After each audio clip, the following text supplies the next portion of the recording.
medicina de ponta. Hoje nós temos a honra de entrevistar o Dr. José Goldenberg, que é clínico geral e professor livre-docente de reumatologia da Unifesp. Tudo bem, Dr. José? Tudo bem, obrigado pelo convite. Eu sei que dentro da sua especialidade temos muita coisa para falar, mas hoje eu gostaria de falar numa das causas principais, talvez a segunda maior causa de doenças no mundo depois da cefaleia, são as dores na coluna. Dores na coluna, isso mesmo. 80% da população tem ou terá dor nas costas algum dia ao longo da vida. Veja a importância.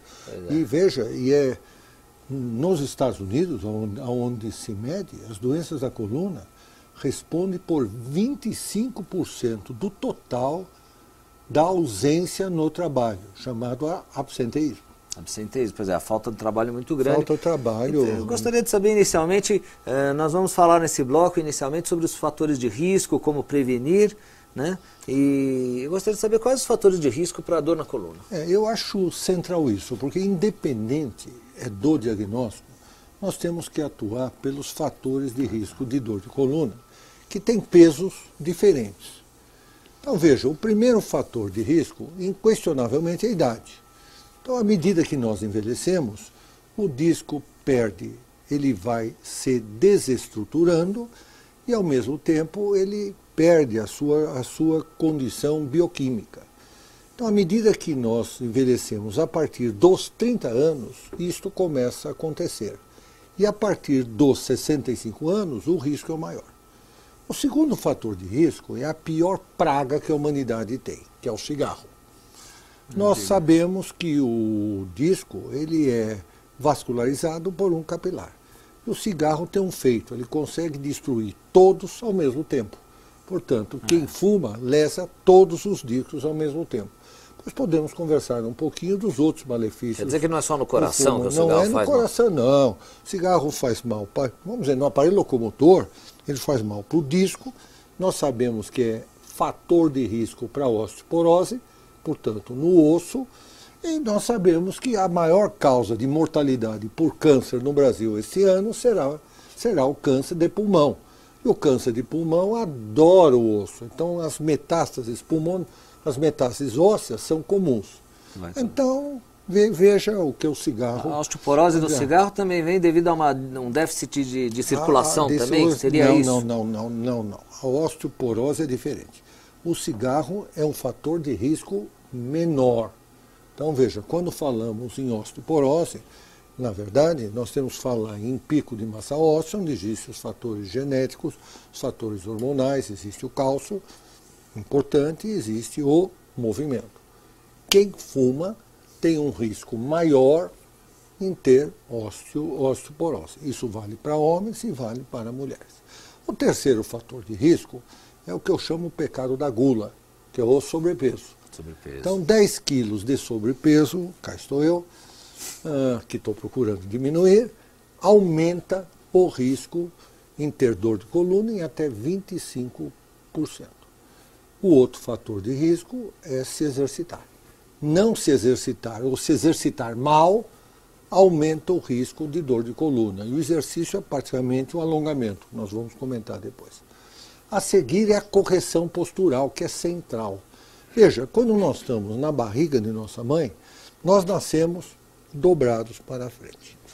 E quando nascemos, nós desenrolamos. Isso foi um sinal divino que a coluna deve funcionar para trás. Toda vez que nós fazemos qualquer movimento de flexão anterior, nós multiplicamos a carga sobre o disco, podendo levar à lesão. Então entramos aqui no capítulo de ergonomia, ou seja, o ambiente se adapta ao ser humano e não o ser humano no ambiente. Veja, aqui para a ergonomia, para mim é muito ruim. Essa mesa é baixa. Então, podia obviamente, ser uma pia, né? Podia ser uma, e se fosse a pia, na minha casa seria baixa. Então eu teria que levantar a pia, por exemplo. Se eu precisasse escovar os dentes, a pia é baixa, eu não vou me dobrar, porque eu posso ter uma crise aguda. Eu vou ficar em pé, com a escova, uso um copo. E assim que a criatividade humana prevalece. E quem já teve dor de coluna, o risco aumenta em 15% a 20% em ter nova dor. Veja, então nós estamos vendo que tem fatores de risco que eu chamo divinos. Idade, genética, e quem já teve, já não depende do controle do ser humano. Esse já está predisposto. Entretanto, todos os outros dependem do ser humano. Vamos repetir quais são? Primeiro. O cigarro, o sobrepeso, a falta de postura e a falta de exercício. Portanto, sedentarismo. Então, basicamente, isso significa que, cuidando desses quatro fatores, você já está prevenindo. Já está se prevenindo. Perfeito. Agora, é importante que, para isso, nós fazemos o ato médico. Veja, o ato médico é regulamentado pelo Conselho Federal de Medicina. Então, qualquer que seja o doente, ele obrigatoriamente tem que ser tirado uma história, os antecedentes pessoais, os antecedentes familiares, os antecedentes psicológicos, que se impactam na coluna, e nós vamos ver por quê. Tem que ser feito um exame clínico geral, um exame do aparelho locomotor e, no caso da coluna, um exame neurológico. Feito isso... Que não toma muito tempo, né? Numa consulta, pelo menos 20 a 30 minutos. 20 minutos no mínimo, para fazer uma boa história. E no inventário, também é importante ver a medicação que o paciente toma e quais são as suas doenças. Porque nós sabemos que existe colisão entre anti-inflamatórios e várias doenças, hormonais ou não hormonais ou analgésicos. A partir daí se pede exames. Então eu sempre digo que nós tratamos seres humanos e não imagens. É verdade. Por isso, telespectador, sempre quando o médico pedir um exame seu, seja ele de imagem, seja ele o exame que for, você peça, principalmente nos exames de imagem, peça para o seu médico descrever detalhadamente aonde é a sua dor, pois isso vai dar mais subsídios para que o radiologista ajude o médico no diagnóstico da patologia. Caso contrário, esse exame de imagem pode ser parcialmente perdido, a sua importância, porque o radiologista não vai ver localizado aonde é a sua queixa, né? E, doutor José, o senhor falou em inventário psicológico. Qual a importância desse inventário psicológico na lombalgia? Bom, inventário psicológico é central, porque nós sabemos que a questão psicológica pode desencadear doenças em reumatologia, como pode manter, como pode determinar o prognóstico, levando às dores crônicas, particularmente a ansiedade e a depressão. Entre as dores crônicas, eu queria, já que falamos em coluna, falar na fibromialgia, que é a doença da época, que ela foi simplesmente, os critérios diagnósticos são de 1990. E rapidamente o que é? É dor em um segmento da coluna, contínua por pelo menos 3 meses, associado de dores nos pontos de gatilho. Então, Lafayette, são indivíduos que se queixam, puxa, tem uma bursite aqui, tirei, não deu nada. Dor aqui. Tem dor aqui, tem dor aqui, dor no joelho, enfim, dor aqui. Tem dor no corpo todo, né? todo. E são 18 pontos de gatilho. Desses 18 conhecidos, se tiver 11, faz parte do diagnóstico. Associado a isso, o indivíduo se queixa de um cansaço inesgotável. Está sempre cansado. Parece que está carregando o mundo nas costas. Carregando, dorme mal. É um sono que não repara. E pode se acompanhar de bruxismo, pode se acompanhar de enxaqueca. O que é o bruxismo? Bruxismo é o trisma. Ranger os dentes. Ranger os dentes. Detenção de enxaqueca. A mulher ela tem tensão pré-menstrual.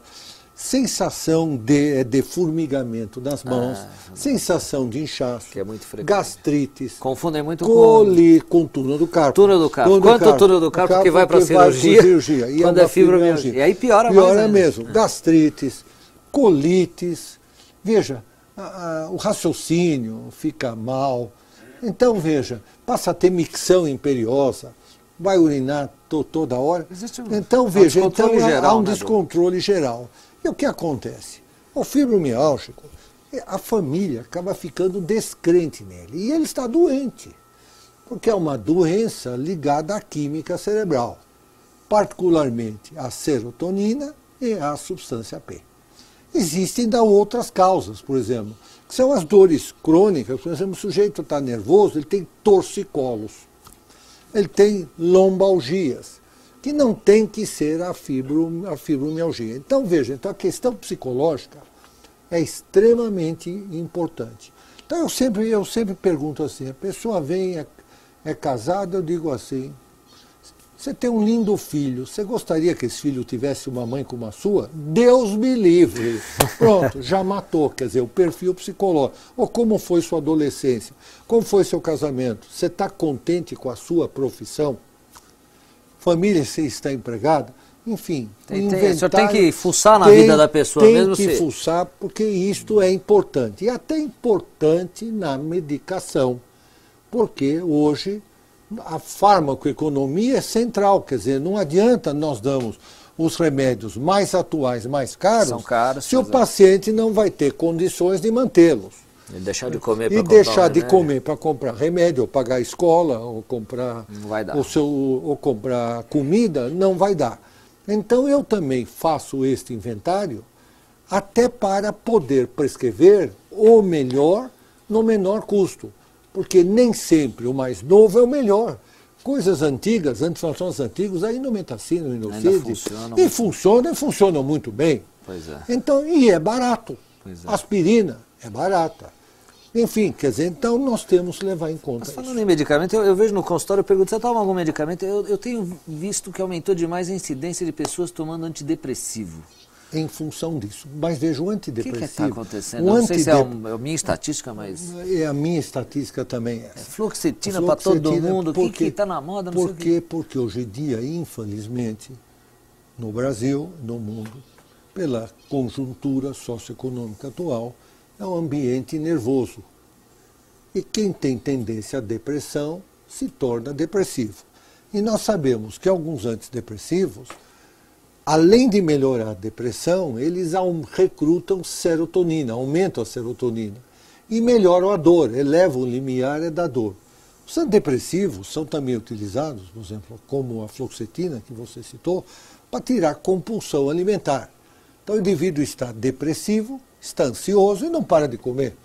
Então, começa a engordar. Então ajuda para nós, reumatologistas, ortopedistas, quer para melhorar a depressão, como melhorar a compulsão. Muito bom, muito bom. Agora, quanto ao fato da pessoa não acordar várias vezes durante a noite, é importante ela tomar um indutor de sono para lombalgia? Ou mesmo, vamos dizer que isso é um caso de fibromialgia. Fibromialgia não precisa ficar fazendo radiografia de coluna, né?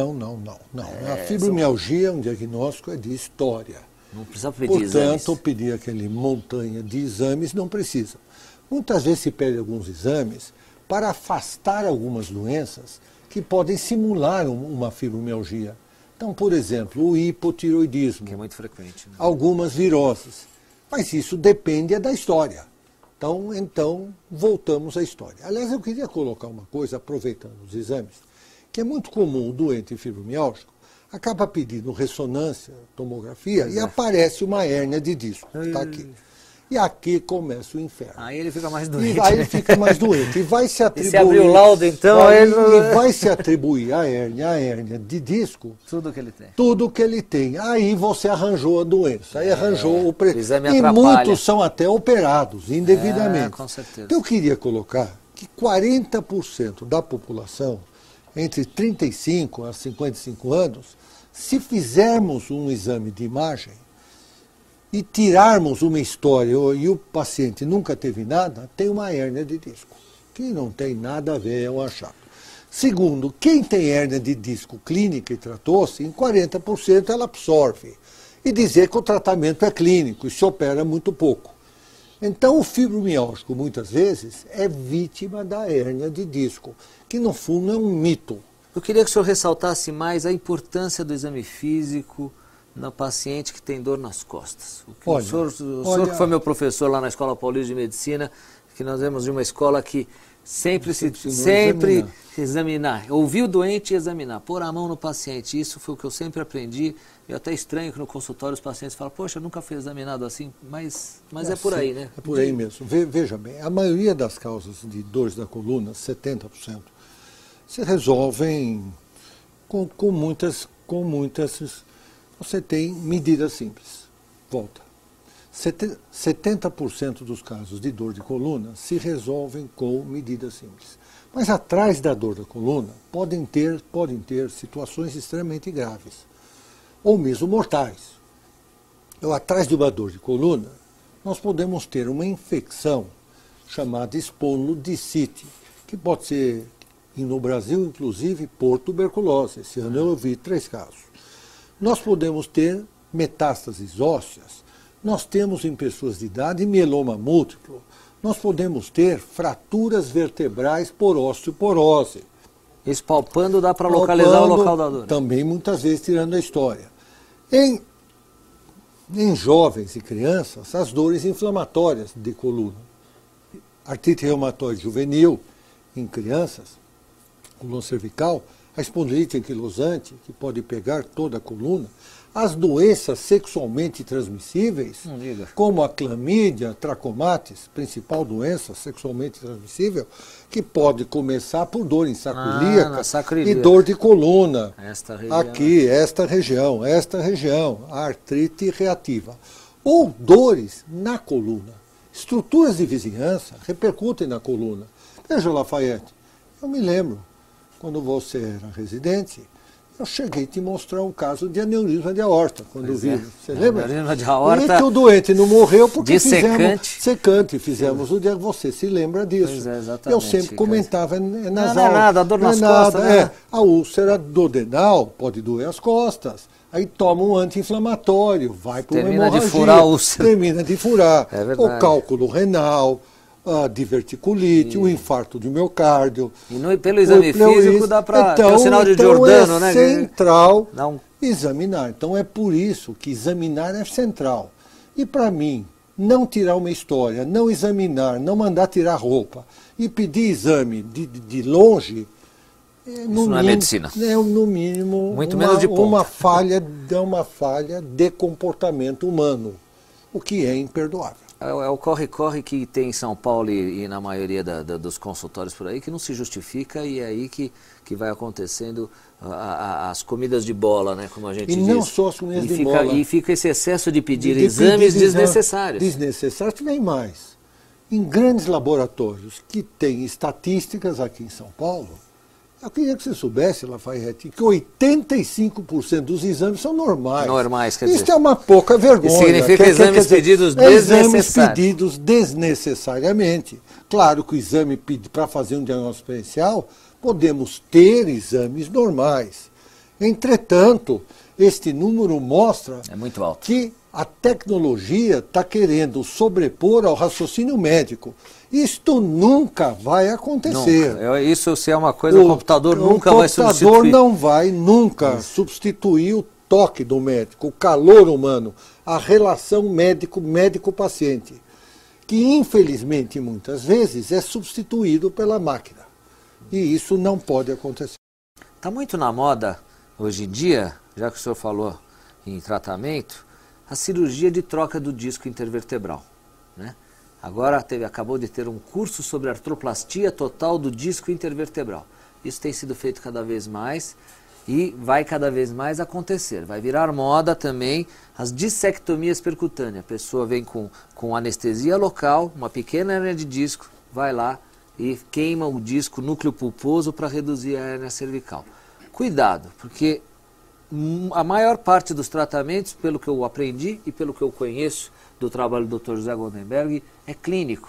Fale um pouco mais sobre o tratamento clínico, por favor, professor. Bom, veja, o tratamento é clínico. Veja, a coluna é igual ao tratamento clínico e cada dia se opera menos. Tem cirurgia também, mas mas é que estão operando demais. Cada dia se opera menos. E as cirurgias têm indicação muito precisas. E os bons resultados dependem da maneira que foi feita a seleção. Precisa. E lembrar que o fato de operar no melhor hospital, com o melhor médico, na melhor condução, tem também um mau resultado. Também. Então vamos deixar que não é um milagre total. O tratamento é farmacológico e não farmacológico. O tratamento farmacológico se inicia por analgésicos, anti-inflamatórios não hormonais, pode-se usar os corticosteroides sob forma oral, venosa ou infiltrações. Infiltrações perirradiculares ou infiltrações epidurais. Como assim perirradicular? Só mostrar na peça. Por aqui. Na peça aqui é o seguinte, cervical, por uma agulha pelo CT, entra-se com uma agulha. Pela tomografia. Pela tomografia computadorizada e joga-se remédio na cápsula? No foramen. No foramen da e melhora raiz, né? muitos pacientes. Tendo a indicação, retira, obviamente, o edema. Eu quero deixar isso para hérnia de disco? Para hérnia de disco ou mesmo osteoartrose. Ah, perfeito. Ou mesmo osteoartrose. Agora, eu queria lembrar que não existe um milagre. Quer dizer, o grosso dos tratamentos clínicos, farmacológicos e não farmacológicos, se resolve entre 10, 7 a 20 dias. Mas existem casos que nós temos que tratar de uma maneira bastante eficiente, conscientizando o paciente, por até 8 semanas, 12 semanas. E nunca se opera antes, em uma hérnia de disco, de tratar o paciente por no mínimo 8 semanas. A não ter que haja... Quer dizer que não existe essa, você corre risco de ficar paraplégico e ficar numa cadeira de rodas. A única situação é a compressão aguda da cauda equina. É a única situação emergencial, que graças a Deus é pouco frequente. Como que é a clínica dessa... É o indivíduo que tem dor aguda e que apresenta anestesia em cela, ou seja, nesta região perineal, e pode ter descontrole de esfínteres. Esfíncter anal e esfíncter vesical. O tratamento não farmacológico inicia-se pelo repouso. Este de curta duração. Aquela história de deixar o doente. Não, você tem uma hérnia, você tem... Isto é um absurdo.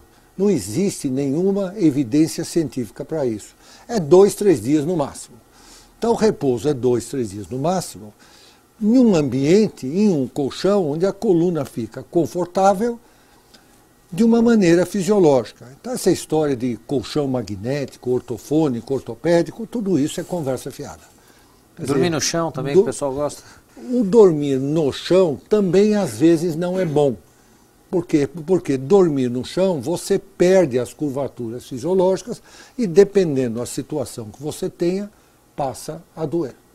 Continuando o tratamento ou não farmacológico, tirando o repouso, é a conscientização do paciente. Então nós temos que conversar com o paciente sobre os fatores de risco. Todos aqueles que eu citei inicialmente. Vamos repetir. Ou vamos repetir. Cigarro, aconselhamos que não fuma. Se ele é obeso, sugerimos que ele emagreça. Exercício é central. E é central o alongamento. Por que o alongamento? Porque aumenta a plasticidade do músculo, aumenta a circulação do músculo, libera endorfina, que nós sabemos que é um bálsamo do organismo, melhora o desempenho cardiovascular e melhora o equilíbrio. Portanto, alongar é central, sempre. E no mínimo 3 vezes por semana. Previne fibromialgia também. E previne, bom, na fibromialgia, o condicionamento físico e o alongamento são partes integrantes do tratamento. Perfeito. A orientação postural é central. Então, o médico precisa explicar como deve ser a estação de trabalho, por exemplo. O computador está hoje em voga, né? Com certeza. Então, ensinar como sentar, como pôr a mão sobre o teclado, como deve o visor posicionar-se frente ao olho. Por exemplo, crianças. Você mexe com crianças, mochilas. Pois é. Quer dizer, as professoras, as mães precisam saber. Quer dizer, a mochila, criança não pode carregar mais do que 15% do peso corpóreo. A mochila precisa ser de material leve, entendeu? Material leve, material sintético. Então, veja, são coisas que nós temos que ensinar ao nosso paciente. Faz parte do tratamento não farmacológico. Você sabe que agora o senhor está falando nisso em crianças, eu aprendi com meu pai, né, que é ortopedista falecido há 2 anos, mas ele me dizia que dor de crescimento praticamente não existe. Não existe mesmo. Não existe. Então o senhor até dá a mesma ideia. É uma perna menor do que a outra. Para crescer não tem que doer. É tão óbvio, é fisiológico. Uma perna um pouquinho menor do que a outra criança também tem nervo ciático. Claro. Uma perna um pouco menor que a outra vai descompensar, a criança vai sentir dor na perna e uma calcanheira vai resolver. Aliás, Lafayette, é bom que todos saibam que 5% das crianças podem, e adolescentes, ter dor nas costas. Você vê, a dor em criança existe, ela é pouco diagnosticada. E uma vez que a criança se queixe, é para ser pesquisada. O senhor sabe, professor, meu pai me ensinou que criança não se queixa de dor à toa. Eu aprendi com ele, muita dor em crescimento, muita dor de crescimento é devido a uma perna menor do que a outra que você resolve com uma calcanheira. Também concordo. Porque criança também tem um nervo chamado nervo ciático. Então, cuidado que dor de crescimento, assim, praticamente não existe. Agora, dor de coluna em criança já é uma coisa mais séria, tem que desconfiar de tumores, criança não se queixa de dor à toa.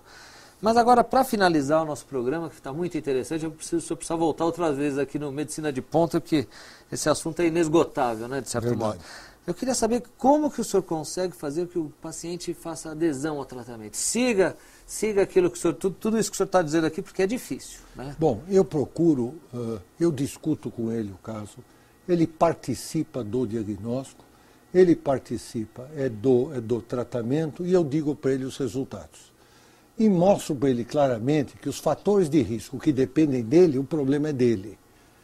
E sempre cito um grande filósofo romano chamado Sêneca, que dizia o seguinte: o início da cura está na vontade de se curar. Então é o seguinte, quem quer e quem pode se curar, este vai se curar. Infelizmente, alguns podem e não querem.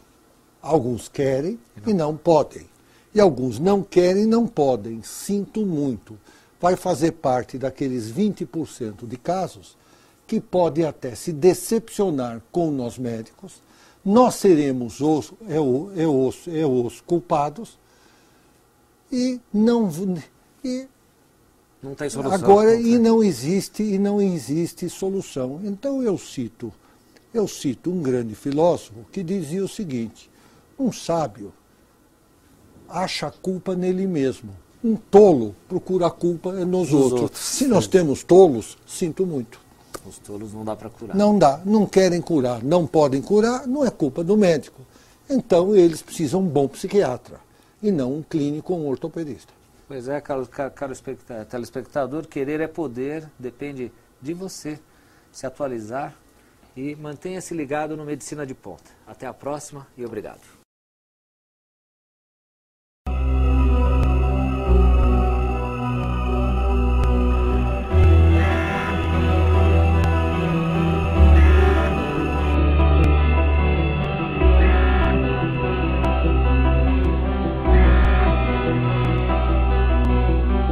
Medicina de Ponta.